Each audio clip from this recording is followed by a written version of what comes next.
I'm Emily. Hello, Emily. Hi, everyone. It is so wonderful to be here today. I am very happy, and I am ready to talk. I am happy too, Paul. You look very energetic today. Did you have a good breakfast? Yes, I did. I had eggs, toast, and a big orange juice. And of course, I had my coffee. Coffee is very important for our podcast. I have my coffee too. It is hot and delicious. That is great. So, Emily, I am very excited about today. What is our topic for this episode? Today is a special episode, Paul. This is another episode of our series, The Best Way. Oh, I love the Best Way series.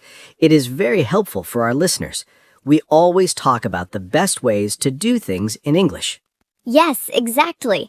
And today, the topic is the best way to use new words in real life. Wow, that is a very important topic.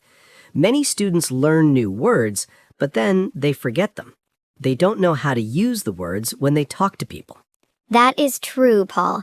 It is easy to see a word in a book, but it is hard to say the word in a conversation. We want to help everyone use their English words every day. I am ready to hear your ideas, Emily. But wait, before we start our big chat, we should say something to our friends listening. Oh, yes, good idea, Paul. Everyone, if you like our podcast, please click the like button right now. It is a big help for us. Yes, all our new videos and podcasts. And don't forget to share this with your friends. If your friends are learning English, they can learn with us too. Sharing is caring. Yes, it is. Okay, Emily, let's talk about these new words. Why do people forget new words? Well, Paul, I think people forget because they only look at the word one time.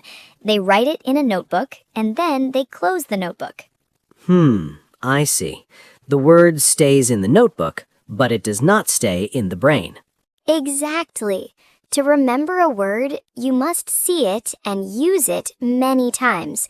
You must make the word part of your life. So, what is the first best way to use new words at home? My first tip is the sticker method. I love this method. It is very fun. The sticker method? What is that? It is simple. You take small pieces of paper.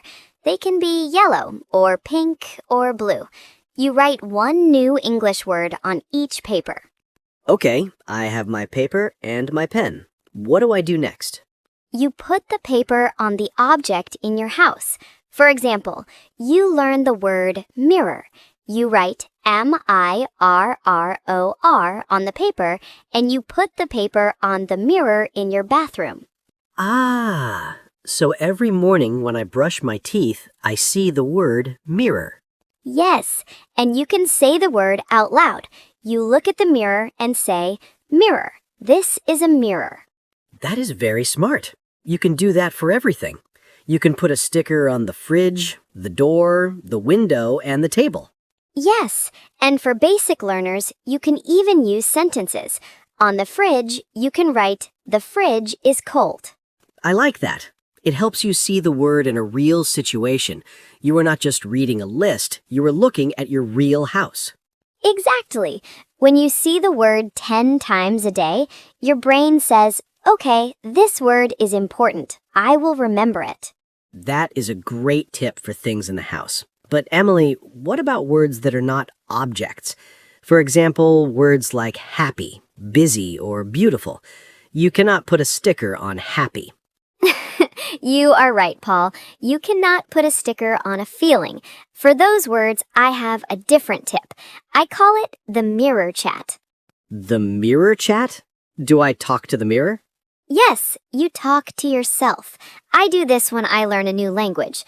You stand in front of the mirror and you use your new words in a small story. Can you give us an example? Sure. Imagine you learned the words excited and wedding. You look in the mirror and say, today I am excited. My friend has a wedding. Oh, I remember our last chat. Your friend Maria is getting married. Yes, so I can practice my words by talking about Maria. I say, Maria is a beautiful bride. I am happy for her. I use the words beautiful, bride, and happy. That is very good. When you talk to yourself, you don't feel nervous. There is no one there to judge you.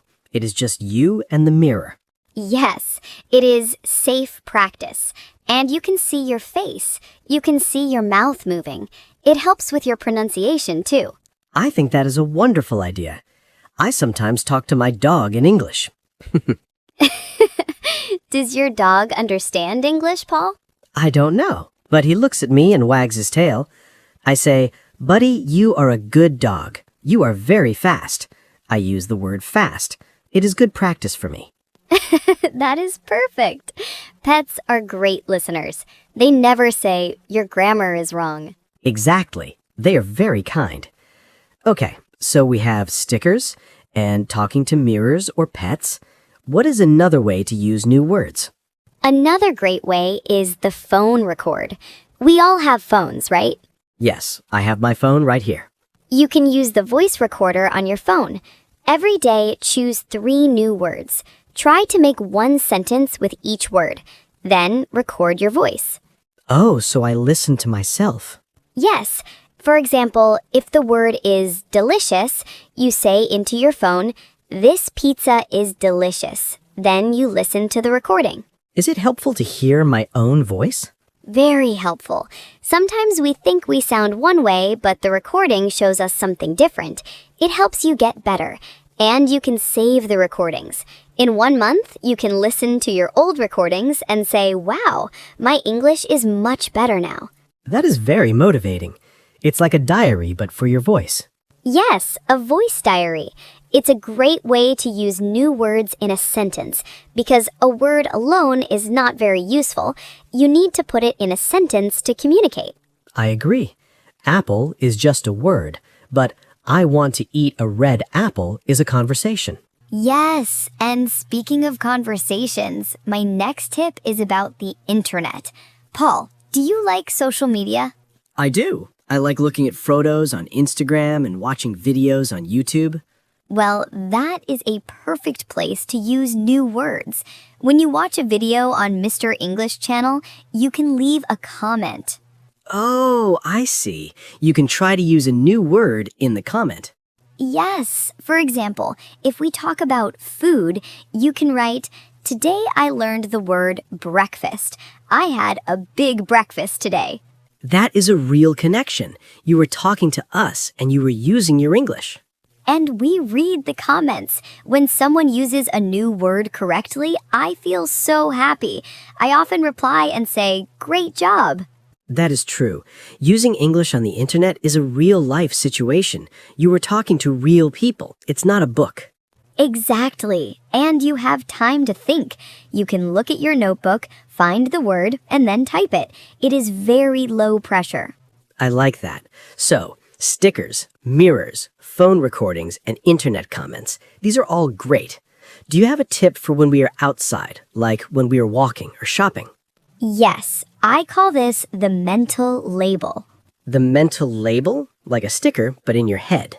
Yes, when you walk down the street, look at things and say the English name in your head. Okay, let me try. I am walking. I see a car. I see a tall building. I see a blue sky. Perfect. And if you see something and you don't know the word, you can stop and look it up on your phone. Ah, for example, I see a small bird, but I don't know the word bird. I look it up. Now I know. Bird. Yes, and because you saw a real bird, you will remember the word better. You're connecting the word to a real experience. That is very powerful. I remember one time I was at the supermarket. I wanted to buy garlic, but I forgot the word. I looked it up on my phone. Now I never forget the word garlic because I remember that moment at the supermarket. That is a great story, Paul. Real-life moments are the best teachers. When you need a word to buy food or ask a question, your brain works very hard to remember it. So, maybe we should try to use new words even if we are not sure? Yes, be brave. Like we said in our other episode, communication, not perfection. If you go to a coffee shop and you learned the word milk, try to use it. Say, "Coffee with milk, please." Even if your English is not perfect, the person will understand coffee and milk. Exactly. And when you get your coffee, you feel a small victory. You used a new word in the real world. I love that feeling. It makes me want to learn more. Me too. Now, Paul, I have one more tip. It is about emotions. Emotions? Like sad or happy? Yes. When you learn a new word, try to connect it to a strong memory or a feeling. How do I do that? For example, the word vacation. Don't just think vacation equals holiday. Think about your favorite vacation. Think about the beach, the sun, and the fun you had. Oh, I see. I think about my trip to the beach last year. It was beautiful. Now say the word vacation. You feel happy, right? Yes, I do. That feeling helps the word stay in your memory. You are not just learning a sound, you're learning a feeling. That is a very deep and helpful tip, Emily. Words are not just letters. They are parts of our lives. They really are. Well, Paul, we talked about many things today. I think we should remember our main points for our friends. Yes, let's do a quick recap. It was a very good chat. It was. So we talked about the sticker method for your house. Right, putting labels on the fridge, the door, and the mirror. It helps you see the words every day. And we talked about the mirror chat and talking to pets. And we talked about the mirror chat and talking to pets. Yes, talking to yourself or your dog. It is safe practice, and it helps your mouth get used to English. Then we had the phone record. Using the voice recorder to hear yourself. It is a great way to see how you are getting better. And don't forget the internet. Yes, writing comments on YouTube or social media. It is a real way to talk to people using new words. We also mentioned the mental label when you're outside. Labeling the world in your head while you walk. The car, the sky, the bird. It's very fun. And finally, connecting words to emotions. Yes, thinking about memories and feelings to help the words stick in your brain. Wow, Paul, we really had a lot of ideas today. I hope our listeners find them useful. I'm sure they will. These are easy tips, but they're very strong. You don't need to be an expert to start. You just need a pen, some paper, and a little bit of bravery. Well said, Paul. Bravery is the most important part of learning English. It really is. Well, everyone, we are almost at the end of our episode. We are so happy you listened to us today. Yes, thank you so much. We love making these podcasts for you. Now we have a question for you. Please leave a comment below. We want to know, what is one new English word you learned this week? Yes, tell us the word and try to use it in a sentence in your comment. We will read all of them. It is a great way to start practicing right now. Use the internet comment tip we talked about today. That is a perfect idea, Emily. Practice starts now. And click the like button and share this with your friends. Thank you for being part of our English family. We'll see you in the next episode of The Best Way. Yes, see you soon. Good luck with your new words. Bye-bye, everyone. Bye-bye.